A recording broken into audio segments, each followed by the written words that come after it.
আল্লাহর রাসূল সাল্লাল্লাহু আলাইহি ওয়াসাল্লাম আরেকটি হাদিসের মধ্যে ঘোষণা করছেন যে মান কামা মাআল ইমামি হাত্তা ইয়ানসরিফা কুতিবা লাহু কিয়ামুল লাইলাতিন।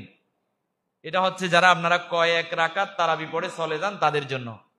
আল্লাহর নবী বলছেন যে ব্যক্তি ইমামের পেছনে তথা তারাবির নামাজ যে পড়ায় তার পেছনে শুরু থেকে শেষ পর্যন্ত তারাবি পড়লো, আল্লাহর নবী ঘোষণা করছেন, খুব ভালোভাবে মনোযোগ দেন, খুব সুন্দর চমৎকার এবং মর্যাদাপূর্ণ একটি হাদিস। যে ব্যক্তি তারাবির ইমামের পেছনে শুরু থেকে শেষ পর্যন্ত, এখানে বলা হচ্ছে না 8 রাকাত পড়ে চলে যাওয়ার জন্য, এখানে বলা হচ্ছে না 12 রাকাত পড়ে চলে যাওয়ার জন্য, এখানে বলা হচ্ছে না 4 রাকাত পড়ে চলে যাওয়ার জন্য, এখানে বলা হচ্ছে না ইমামের আগে দৌড় মারার জন্য, এখানে বলা হচ্ছে শুরু থেকে শেষ পর্যন্ত তারাবির ইমামের সাথে তারাবির নামাজ পড়লো।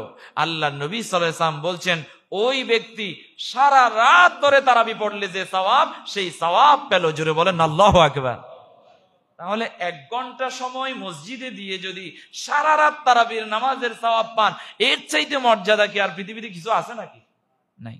আল্লাহ আমাদেরকে প্রত্যেক দিন তারাবির নামাজ ইমামের পেছনে পড়ার তৌফিক দান করুন বলি আমিন।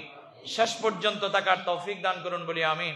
কোরআনকে মুহাব্বত করার, কোরআনকে বুঝার, আমল করার তৌফিক দান করুন বলি আমিন।